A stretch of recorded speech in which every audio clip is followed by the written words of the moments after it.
السلام علیکم، welcome to debate at 8. میں ہوں حمیر انور اور آج کے شو کا آغاز بھی ہم کریں گے اپنے انداز سے، جس میں ہم ٹاپ سٹوریز کو ڈسکس کریں گے. ہیڈ لائنز کیا کہتی ہیں، اخبارات کیا کہتے ہیں، یہ بھی ہم جانیں گے اور ڈسکس کریں گے اپنے معزز مہمان سے. ہمارا دوسرا سیگمنٹ ہوگا، بہت امپورٹنٹ ٹاپک ہے تعلیم کے حوالے سے، کیونکہ سندھ میں ہم نے دیکھا کہ جس طرح ایک ٹیچرز لائسنس پالیسی انٹروڈیوس کرائی گئی ہے، اس کو ڈسکس کریں گے خاص طور پر. اور ٹیچرز ٹریننگ کا، چاہے وہ پورا ملک ہو، کوئی بھی صوبہ ہو، کتنی ضرورت ہے، کتنا فقدان ہے، ان سب چیزوں کو ڈسکس کریں گے اپنے دوسرے سیگمنٹ میں. بہرحال جی، شو کا آغاز کرتے ہیں. ہم دیکھتے ہیں کہ الیکشنز کی جو اب تیاریاں ہیں، جنرل الیکشنز کی، وہ ہونا شروع ہو گئی ہیں. کسی حد تک ہم دیکھ رہے ہیں کہ جو ساری پولیٹیکل پارٹیز ہیں ان کا اب پورا جو شفٹ ہے، پورا جو ان کا فوکس ہے اس وقت، وہ الیکشنز کے اوپر ہے. اور کل ہم نے دیکھا کہ جس طرح کی سٹیٹمنٹس آتی ہیں حکومتی عہدیداران کی جانب سے، اور پھر بہرحال نون لیگ کی طرف سے بہت کلیئر سٹانس سامنے آتا ہے، جس میں کہا گیا جی کہ الیکشن کے لیے پوری طرح تیار ہیں. ایسا کہنا تھا مسلم لیگ نون کی نائب صدر مریم نواز صاحبہ کا. اور ساتھ ساتھ انہوں نے کہا جی کہ نواز شریف صاحب کی جو پالیسیز ہیں ان کو سامنے رکھتے ہوئے ہم جنرل الیکشنز میں اتریں گے، پوری تیاری کی جائے گی اور پورا جو عمل ہے اس کے تھرو ہی کیا جائے گا. ساتھ ساتھ پارٹی کارکنان سے کہہ دیا گیا جی کہ عوامی رابطہ جو مہم ہے اسے بھی سٹارٹ کر دیا جائے، اور عوام کو اب ایک طرح سے الیکشنز کے لیے تیار کرنے کی کوششیں شروع ہو گئی ہیں. اور یعنی اب دیکھتے ہیں کہ جب ماحول بننا شروع ہو جاتا ہے الیکشنز کا، تو ہمیں وہ سائنز اور وہ سگنلز آنا شروع ہو جاتے ہیں حکومتی عہدیداران کی طرف سے بھی، اور پھر سارے بینچز سے، کہ جو جنرل الیکشنز ہے یقیناً ایک بہت بڑا ایونٹ ہے. ہم جو اپنا اقتدار جو حکومت ہے اس کا چناؤ ہوتا ہے، اور یقیناً یہ بہت اہمیت کا حامل ہے، کیونکہ جو موجودہ سچویشن ہے، ملکی حالات ہیں، معیشت کی جو حالت ہے، اس میں ایک گورنمنٹ کا آ جانا تھرو جنرل الیکشنز اور پھر اس کے بعد عوام کا مینڈیٹ، یہ بہت ساری چیزیں میٹر کرتی ہیں. بہرحال جی، آن دیٹ نوٹ ہم شو کا آغاز کرتے ہیں. ہمارے ساتھ موجود ہیں ناصر لودھی صاحب، آپ سینئر اینالسٹ ہیں. ناصر صاحب کیسے ہیں آپ؟ الحمدللہ. ناصر صاحب، الیکشنز کی تیاریاں جو ہیں وہ کہہ دیا گیا ہے سب پولیٹیکل پارٹی سے اپنے کارکنان کو جی کہ تیاریاں کی جائیں، عوامی رابطہ مہم سٹارٹ کی جائے. آنے والے جو جنرل الیکشنز ہیں ان کو کس طرح دیکھتے ہیں؟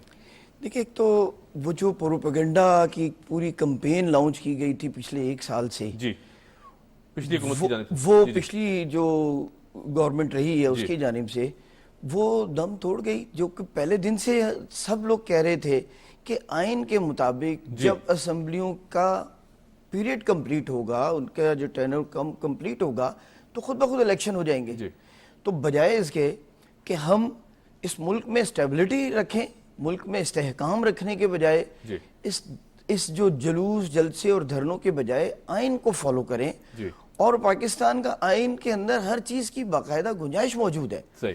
اور جتنی پولیٹیکل پارٹیز ہیں، جو سیاسی پارٹیز ہیں، وہ اس آئین کو فالو کرتی ہیں، اور اسی کے مطابق آپ دیکھ لیں کہ وہ الیکشن کی تیاریاں، جو ٹائم تھا کہ اگست میں ختم ہوگا، جو وعدہ کیا گیا تھا، جی ہاں، جو اکارڈنگلی وعدہ اور جو اس کا پیریڈ پورا ہو رہا ہے صحیح اسمبلی کا، جی اس کو چونکہ آخر لوگوں نے منتخب کیا ہے اپنے نمائندوں کو، تو وہ ایک مخصوص عرصے کے لیے کیا ہے. صحیح.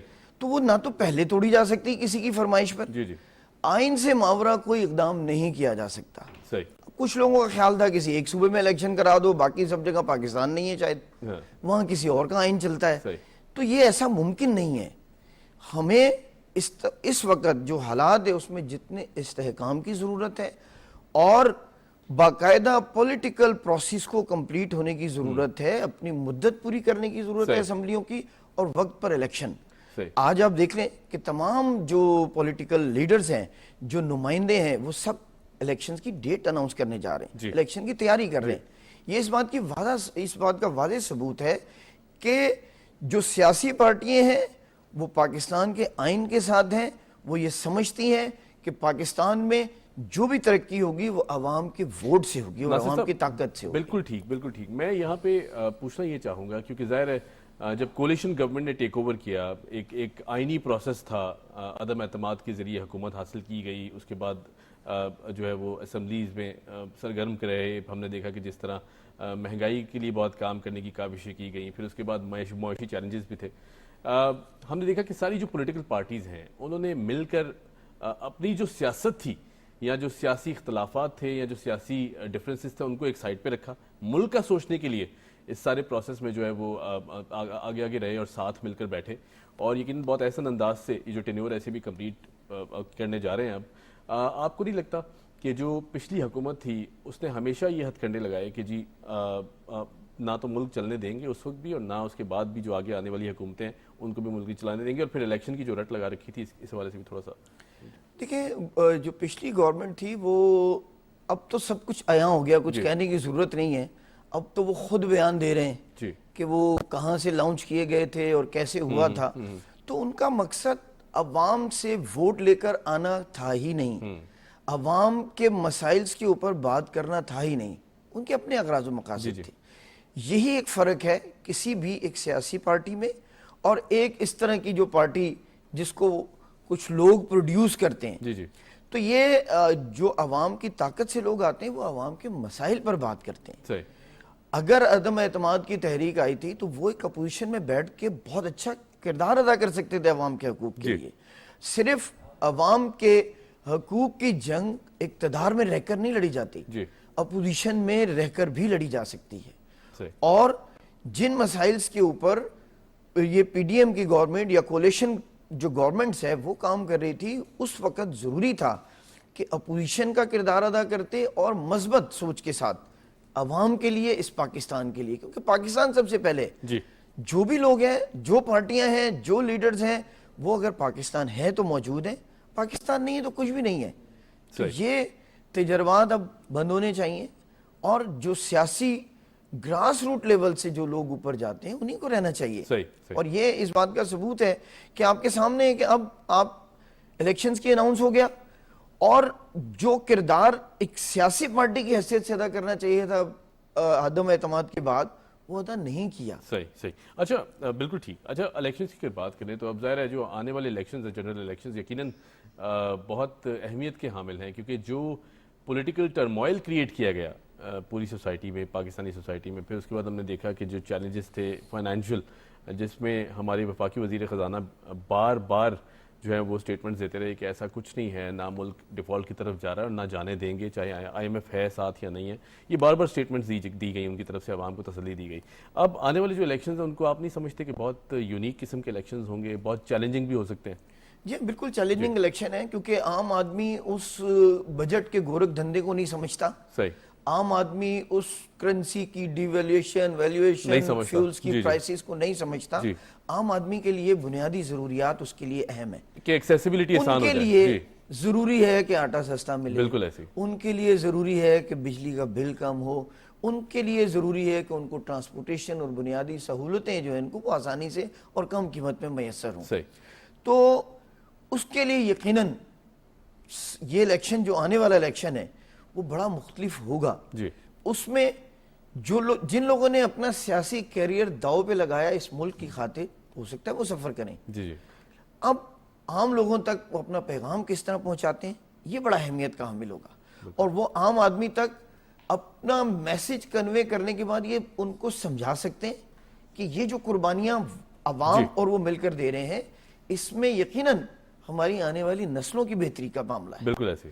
تو اس لحاظ سے یہ الیکشن اب یقیناً کوئی سنگل پارٹی، لارجسٹ پارٹی نہیں آ سکتی.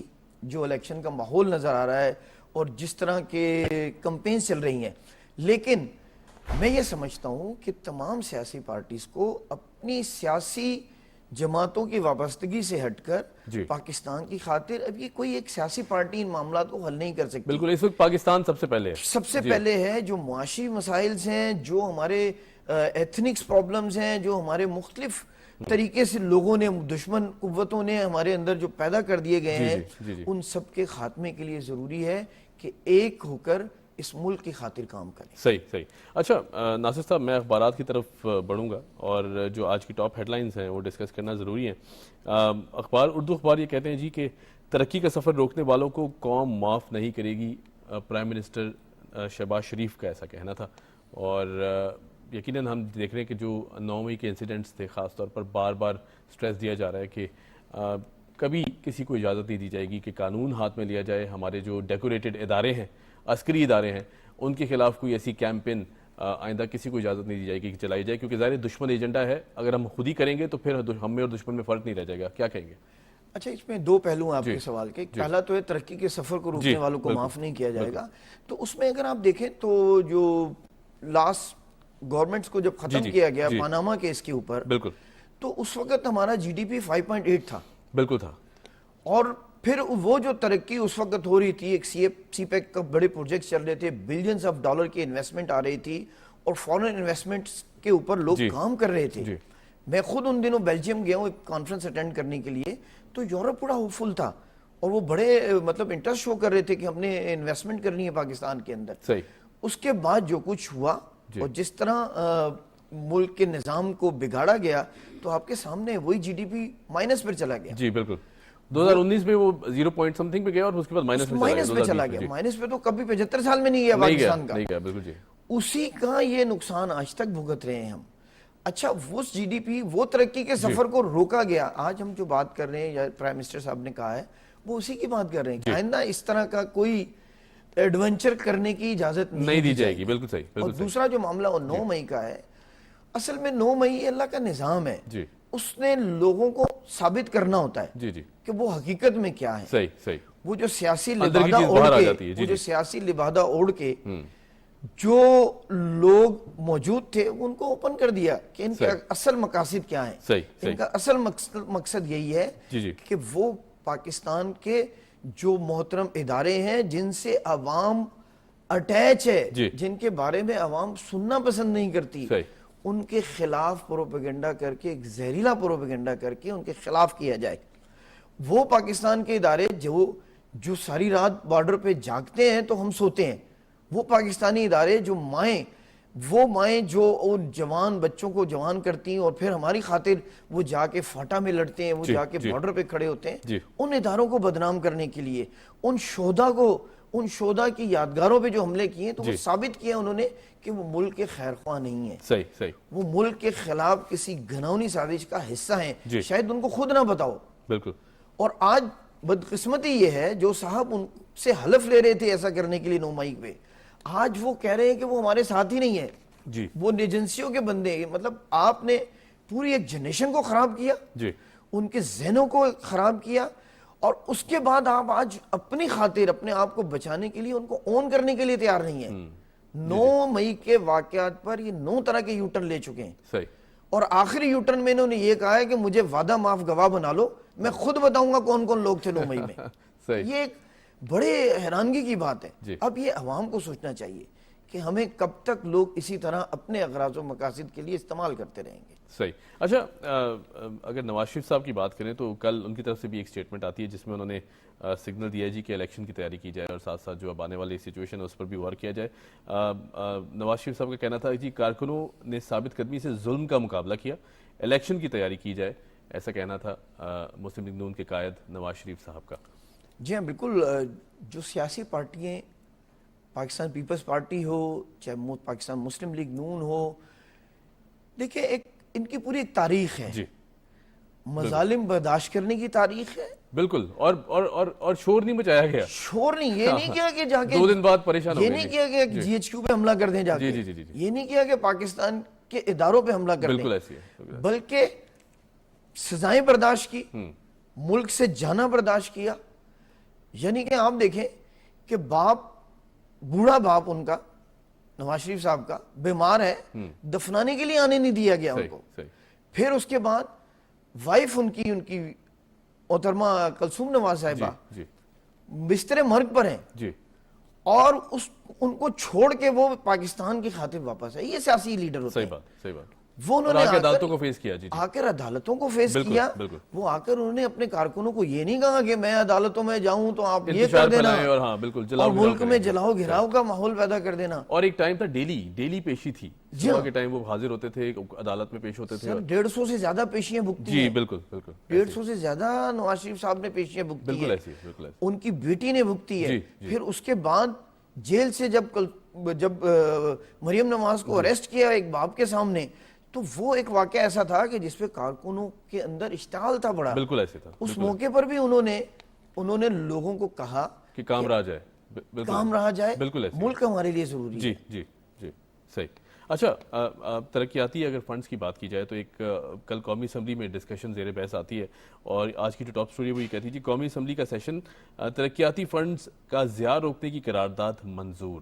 ہم نے دیکھا کہ ماضی میں بھی جو پچھلی گورنمنٹ تھی اس نے ڈیولپمنٹل بجٹ روک دیے, کوئی کام نہیں کیا گیا, نہ کوئی سڑکیں بنی نہ کچھ اور انفراسٹرکچر کی ڈیولپمنٹ ہوئی, اور پھر اس کے بعد آ کر عوام میں کہا جی کہ ہمارے خزانے فل ہیں, ہم یہ ہیں وہ ہیں, اس طرح کی سٹیٹمنٹس دی گئیں. لیکن بہرحال اگر عوام کو یہ ترقیاتی فنڈز صحیح سے امپلیمنٹ نہ کیے جائیں تو کہاں سٹینڈ کرتی ہیں حکومتیں, کیونکہ ظاہر یہ بہت ضروری پوائنٹ ریز کیا گیا قومی اسمبلی میں. ہماری جتنی بھی ترقیاتی کام جب تک نہیں ہوں گے تو ہمارا تو سارا نظام رک جائے گا. جی ہمارا جو ٹرانزٹ کا پورا, کمیونیکیشنز کا پورا, یہ سب روڈ, سڑکیں, موٹر وے, ریلوے لائنز کی امپروومنٹ اور باقی چیزیں, اور تعلیم کے اوپر, یہ سب چیزیں اگر پروجیکٹس نہیں ہوں گے تو آپ کے سامنے 9 سالہ دور جو تھا جس میں 1 میگا واٹ انٹر نہیں ہوا, اور اس کے بعد جو میاں صاحب کا دور تھا اس میں بلینز آف ڈالرز کے پروجیکٹس آئے اور بجلی کا بحران ختم ہو گیا. اس کے بعد پھر آپ یہ دیکھ لیں 4 سال میں اگر کوئی پروجیکٹس نہیں آئے تو آج پھر ہم وہیں لوڈ شیڈنگ پر کھڑے ہوئے ہیں. بالکل صحیح. آج ہم انہی مسائل کا شکار ہیں جو اس 9 سال میں ہم نے بھگتے تھے اس عوام نے. تو ترقیاتی کام اتنے ہی ضروری ہیں. دیکھیں کوئی بھی سیاسی پارٹی ووٹ لیتی ہے عوام کی ویلفیئر کے لیے, بالکل, عوام کی بھلائی کے لیے, اور عوام کی بہتری ترقیاتی کاموں سے ممکن ہے. صحیح. جب ترقیاتی کام نہیں ہوں گے تو ہماری معیشت کا پہیہ رک جائے گا. ہم جو کام دیکھیں, دنیا آئے گی نہیں یہاں پہ انویسٹمنٹ کرنے. جب انفراسٹرکچر نہیں ہوگا ہمارے پاس, جب بجلی نہیں ہوگی, گیس نہیں ہوگا, روڈز نہیں ہوں گے, تو کوئی کیسے آئے گا انویسٹمنٹ کرنے میں؟ کیسے ہمیں سپورٹ کرے گا, کہ کیسے انڈسٹری گرو کرے گی ہماری؟